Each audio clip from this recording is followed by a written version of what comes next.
और परंपरागत रूप से सिंधी समाज परिश्रमी समाज है, बहुत मेहनत करने वाला समाज है।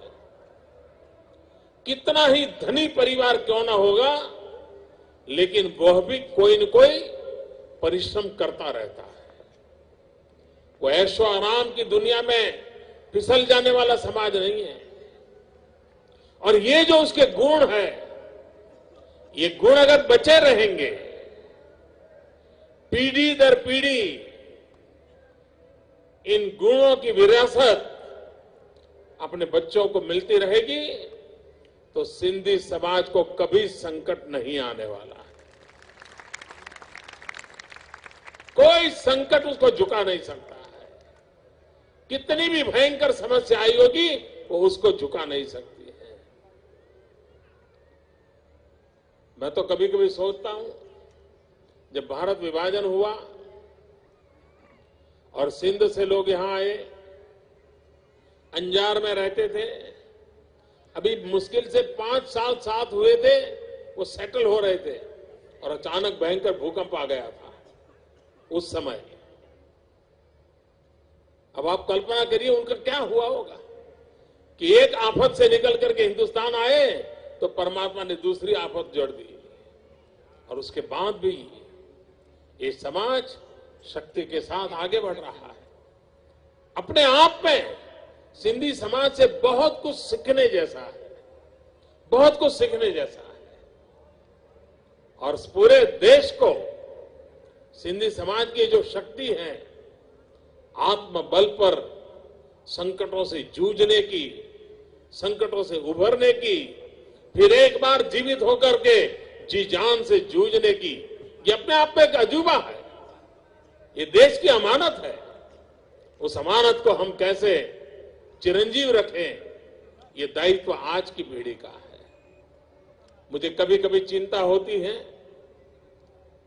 सिंधी परिवारों में भी सिंधी भाषा धीरे धीरे भुलाई जा रही है।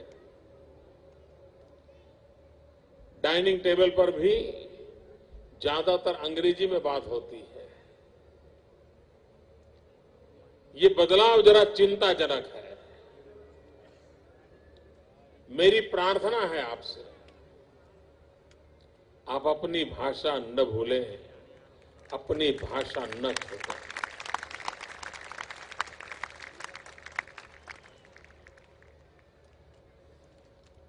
भाषा और पहनाव, ये दो ही ताकत ऐसी हैं जो आपको सदियों तक जोड़ के रखती है। एक बार वो छूट गई तो फिर आप बिना जड़ क्या जीवन बना दोगे, और अगर जड़ नहीं है तो जीवन असुरक्षित हो जाता है। जड़ों से वो रसखस मिलता है अपनी भाषा से। उस भाषा को कैसे बरकरार रखा जाए, वो भाषा के साथ कैसे जुड़ा जाए, और पीढ़ी दर पीढ़ी भाषा का कैसे गौरव हो, ये प्रयास निरंतर होना चाहिए। अगर आप मॉरिशस जाएंगे तो आज भी वहां